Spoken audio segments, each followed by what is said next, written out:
Hello everyone.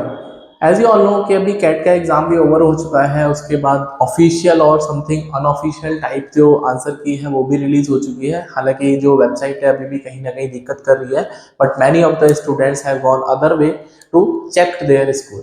अभी percentile पे आपने चेक किया होगा जो प्रोजेक्टेड है, उसके बाद एक और क्वेश्चन दिमाग में रहता है कि सर नॉर्मलाइजेशन का क्या पंगा है, मेरा जो सेट है वो इजी था या आप टफ वाले सेट में थे, आपको क्या बेनिफिट होगा, इजी वाले सेट में थे तो आपको क्या नुकसान होगा। क्योंकि स्लॉट जो है वो तीन थे, आपको सबको पता है।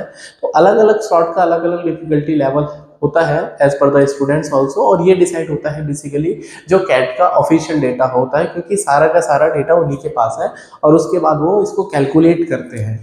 तो एक पीडीएफ मैंने ऑफिशियल वेबसाइट से ही डाउनलोड करी है।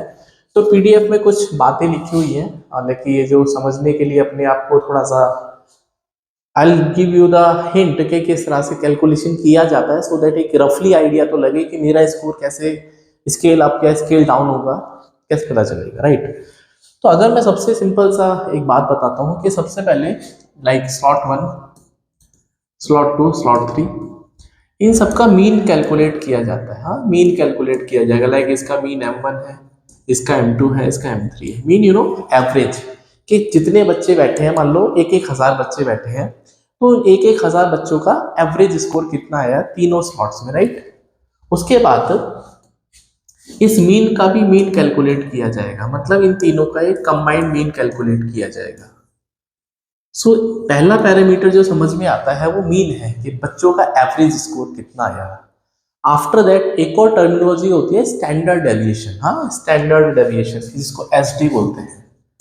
तो standard deviation is also going to play the role. अब स्टैंडर्ड डेविएशन का अगर थोड़ा सा आपको आइडिया देना चाहूँ, फॉर एग्जाम्पल लाइक हमारे पास डेटा पॉइंट है 1 2 5 1 2 4 5 और इनका मीन आएगा 5 4 9 और 3 12। तो इनका मीन जो आएगा वो 3 आएगा, राइट। इनका मीन 3 आएगा और इनका मीन डेविएशन बोले तो हर ऑब्जर्वेशन मीन से कितना दूर है। तो इसको मैं देखूंगा मीन से ये -2 दूर है, ये -1 है, ये +1 दूर है, 4 - 3, और ये +2 दूर है। ठीक है। तो एस डी निकालने के लिए आपके पास जो वैल्यूज है ना, इनका स्क्वायर करके ऐड किया जाता है। मतलब इसका 4 + 1 + 1 + 4, so this is going to be 10। उसके बाद कितने नंबर्स हैं, दैट इज 4 से डिवाइड करेंगे, समथिंग लाइक दैट। तो ये 2.5 समथिंग आ जाएगा। तो ये स्टैंडर्ड एविएशन होता है। बट स्टैंडर्ड एविएशन क्यों इतना इंपॉर्टेंट है और क्या इस फॉर्मूले में इसका role and I can say responsibility है। तो स्टैंडर्ड एविएशन का मतलब है कि जब हम मीन कैलकुलेट कर लेते हैं सबका, तो मीन में जरूरी नहीं है कि सारा का सारा डेटा अच्छे से रिप्रेजेंट हो जाए। हाँ, for example out of 100 students as I said, और बहुत सारे बच्चे लाइक 10 to 20 स्टूडेंट्स ऐसे हैं जिन्होंने बहुत अच्छे मार्क्स गेन किए हैं और बाकी बच्चों के मार्क्स कम है। तो हम उन्हीं बच्चों के हिसाब से ये कैलकुलेट नहीं कर सकते कि एवरेज स्कोर वो बढ़ाने की कोशिश करेंगे। हाँ भाई, इनका मान लो बहुत अच्छा स्कोर आ गया 10 20 बच्चों का, तो एवरेज वो क्या करेंगे, इसको अप करेंगे पूरे 100 डेटा को। But what about the 80 student, क्योंकि मेजोरिटी ऑफ जनता तो 80 स्टूडेंट में बस रही है, तो उनका भी तो ध्यान रखना पड़ता है। इसीलिए स्टैंडर्ड डेविएशन होता है, ये सब कुछ कैलकुलेट कर लेता है कि जो बाकी जनता है इन मीन के हिसाब से वो कितना कितना दूरी पर है। तो फिर ये proper I can say data निकाल के आता है as per the calculation, right.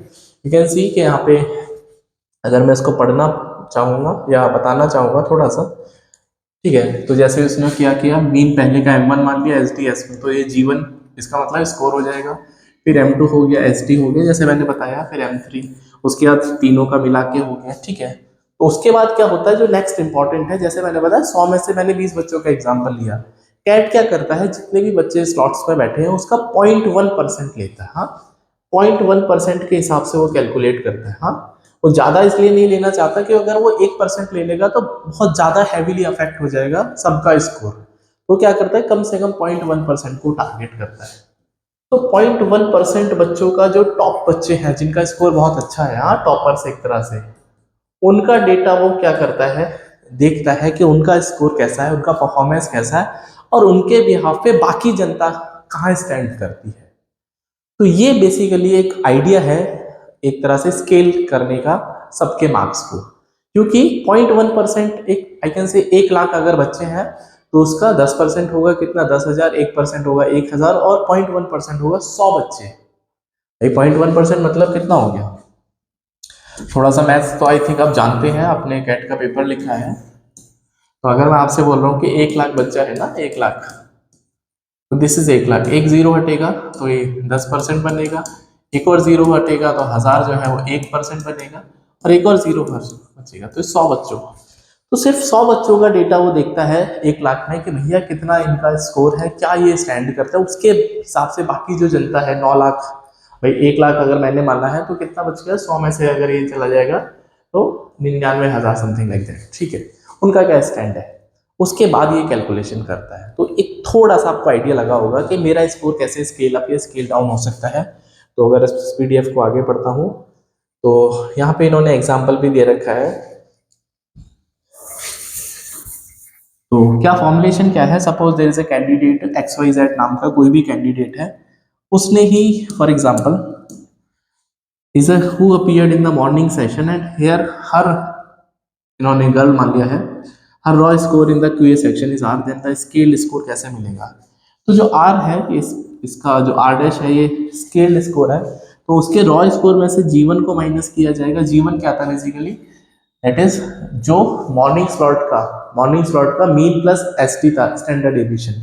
तो आर माइनस जी वन, और 0.1% का मीन माइनस जी, 0.1% का मीन माइनस जी वन इंटू मतलब प्लस का जी। तो ये इस तरह से कैलकुलेशन हो जाएगा, और ये कैलकुलेशन पेज 2 पे भी यहाँ पे दिखाई दे रही होगी। एंड इस तरह से ये पूरा का पूरा फॉर्मुलेशन चलता है, this is you can C right.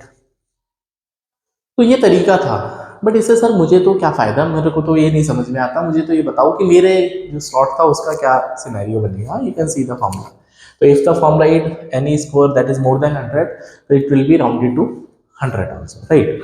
तो ये तो तरीका था, बट आई नो कि यू आर ईगर कि सर हमारा क्या फायदा, हमको तो अपना फायदा जानना। तो ये बेसिकली परसेंटाइल स्कोर कैलकुलेटर भी है। इसको थोड़ा सा आने वाले वीडियो में कवर अप कर दूंगा, बिकॉज मुझे नहीं लगता कि अभी आपको ये जानने का आई थिंक उत्सुकता है कि मेरा परसेंटाइल कैसे कैलकुलेट होगा। बट हमको तो इंटरेस्ट है कि हमारा जो स्लॉट 1 है, स्लॉट 1, स्लॉट 2, स्लॉट 3, कौन सा स्लॉट ज़्यादा डिफिकल्ट था। और आप मुझे कमेंट भी करके बताना कि आपके हिसाब से, क्योंकि मेरा पास जो डेटा पॉइंट है या मेरा जो आई कैन से रिव्यू है वो डिफरेंट हो सकता है आपके रिव्यू से। क्वेश्चन मीन कि आप जिस स्लॉट में बैठे थे आपको ज़्यादा पता है कि उसका क्या इम्पैक्ट था, क्योंकि आपने उसको एग्जाम को फेस किया है, ठीक है। तो अगर मैं बात करता हूँ कि स्लॉट 1, स्लॉट 2, स्लॉट 3 ओवरऑल कौन सा स्लॉट मुश्किल था, कौन से स्लॉट में कौन सा सेक्शन मुश्किल था और कौन सा इजी था, ये एक चैलेंज है। और ये बेसिकली ऑफिशियल तो मैं बात करूँ तो कैट के पास इसका डेटा अवेलेबल है, राइट। तो चलिए इस बात, वी हैव दैट ग्रिड। ये ग्रिड क्या रिप्रेजेंट कर रही है और कैसे ये कलरफुल जो मैंने ग्रिड बनाई है इसका क्या रिप्रेजेंटेशन है, तो इसका पहले कलर कोडिंग समझते हैं। तो अगर मैं इस कलर कोडिंग को समझता हूँ तो यहाँ पे 3 कलर मैंने यूज की है। First is green, we have orange and we have then right red. तो ग्रीन का मतलब है इजी, और ऑरेंज मतलब मॉडरेट एंड रेड मतलब tough. Easy, moderate and tough. So that was the colour coding. मतलब क्या है कि अगर मैं इस बात को समझ पाता हूँ कि बीए सेक्शन में जो सबसे इजी है वो आई थिंक सेकंड स्लॉट है, as per the data, as per the जो बच्चों का आई कैन से फीडबैक है उसके हिसाब से। It is just I am saying not official, right. उसके बाद अगर मैं मॉडरेट को देखता हूँ, मैं इसको थोड़ा सा वाइट कलर से लिखता हूँ so that you can understand it. तो this is the easy, this is moderate and this is tough, right? So this is easy, this is moderate, this is tough, and this is easy, this is tough, this is moderate। It means what कि सबसे ज़्यादा, अगर मैं सबसे ज़्यादा देखूं तो वीए section में स्लॉट 2 वाज द इजीएस्ट, एलआरडीए में स्लॉट 1 वाज द इजीएस्ट, और उसके बाद स्लॉट क्वांट को देखता हूं तो slot 3 was the easiest as per the data, right. But इसका मतलब क्या है अभी भी सर हमको नहीं समझ में आया कि स्केल अप स्केल डाउन कैसे होगा, आप तो बस ये बता दो मुझे। चलिए, तो अगर मैं स्केल अप और स्केल डाउन की बात करता हूँ तो मुझे सबसे पहले ओवरऑल देखना पड़ेगा कि ओवरऑल क्या सिनेरियो है, राइट। ओवरऑल, राइट, ओवरऑल क्या सिनेरियो बनेगा, राइट। तो अगर मैं ओवरऑल सिनेरियो की बात करता हूँ तो मार्किंग थोड़ा सा देख लेते हैं, राइट, क्योंकि एडजस्टमेंट होना है, एडजस्टमेंट होना है, राइट। तो अगर हम टफ वाले, ऑफकोर्स जो बच्चा ज़्यादा लाइक कैन से कि टफ वाले स्लॉट में है तो उसके मार्क्स बढ़ने के चांसेस है, इजी वाले के मार्क्स है वो डाउन होने के चांसेस है, राइट, यही है। तो अगर मैं यहाँ पे इस बात को देख पाता हूँ तो ये जो स्लॉट 3 में 2 रेड है, इसका मतलब ये टफ वाला सेट था। तो जो भी बच्चा स्लॉट 3 में है तो ऑफकोर्स उसको फायदा हो सकता है स्केलिंग में। और यहाँ पे अगर मैं देखूंगा तो यहाँ पे 2 मॉडरेट है, 2 मॉडरेट का मतलब ये मॉडरेट सेट था और यहाँ पे इजी सेट है, बिकॉज स्लॉट 2 में मीडियम, टफ और इजियर, यहाँ पे 2 मॉडरेट है, यहाँ पे 2 टफ है, ठीक है। ये तो एक तरह से रिप्रेजेंटेशन हुआ। अब अगर मैं बात करता हूँ मार्क्स के बारे में, मार्क्स कैसे स्केल अप या स्केल डाउन हो सकते हैं, तो अगर मैं इस मार्क्स को देखता हूँ तो जो इजियर वाले शिफ्ट के बच्चे हैं उनको हो सकता है कि -1 नंबर का जो है वो ड्रॉप देखने मिले, और मॉडरेट को तो हम 0 असाइन कर लेते हैं, 0 असाइन कर लेते हैं, इसका वैल्यू 0, क्योंकि मॉडरेट के हिसाब से कितना अप टफ है या कितना इजी है वो चेक करना है। तो यहाँ पे -1 इसको भी मिलेगा और यहाँ पे इसको +2 मिल सकता है टफ के वाले के केस में, राइट, +2, राइट, क्योंकि टफ वाला पेपर था। तो यहाँ पे भी इसको ये टफ, ये भी टफ और ये -1। तो अल्टीमेटली ओवरऑल स्कोर आपके सामने है। अगर मैं इस बात को मैथमेटिकली लिख पाऊँ तो स्लॉट 1 को अगर मैं देखता हूँ तो यहाँ पे हो सकता है -1 आपको आपका रॉ स्कोर में मिलेगा, -1 might be possible, right, it is just speculation, क्योंकि जो डेटा है उसके हिसाब से। उसके बाद यहाँ पे आपको +1 होता हुआ दिख सकता है, और यहाँ पे जो बच्चा है इसमें +3 तक की अपनी एक रैंकिंग में या अपने रॉ स्कोर में एक्सपेक्टेशन कर सकता है, बिकॉज डेटा ये बोल रहा है, right. So that was the I can से जो हमारा नॉर्मलाइजेशन या फिर स्केल अप प्रोसेस है, स्केल डाउन प्रोसेस क्या था। तो होपफुली थोड़ा सा आपको इसके पीछे का लॉजिक भी समझ में आया होगा, इसके पीछे का जो स्टैटिस्टिक्स है वो भी समझ में आया होगा।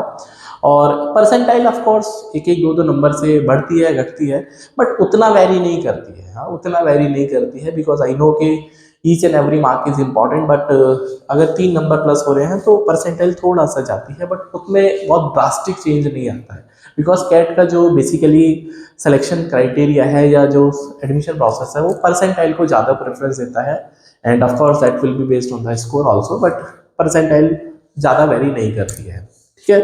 तो if you are targeting other examination after the CAT then you must connect with the selection classes, and I am really thankful कि जितना भी आपने सपोर्ट दिखाया है फॉर योर आई कैन से जो आपके कमेंट आते हैं, जो आपका वीडियो लाइक करते हैं, I am really thankful, and it motivates me कि मैं आपको अच्छे से अच्छा कंटेंट स्टडी मटेरियल के पॉइंट ऑफ व्यू से बात करूँ तो प्रोवाइड कर पाऊँ, and definitely I am doing my best so that मैं आपको और अच्छा कंटेंट प्रोवाइड करूँ।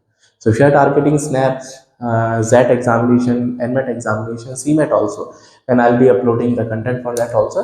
Regularly upload कर भी रहा हूँ, playlist बना रखे, you can go through the playlist। और CAT में you have shown a lot of interest, और उसके बाद ये जर्नी जो है वो जारी रहेगी डेफिनेटली।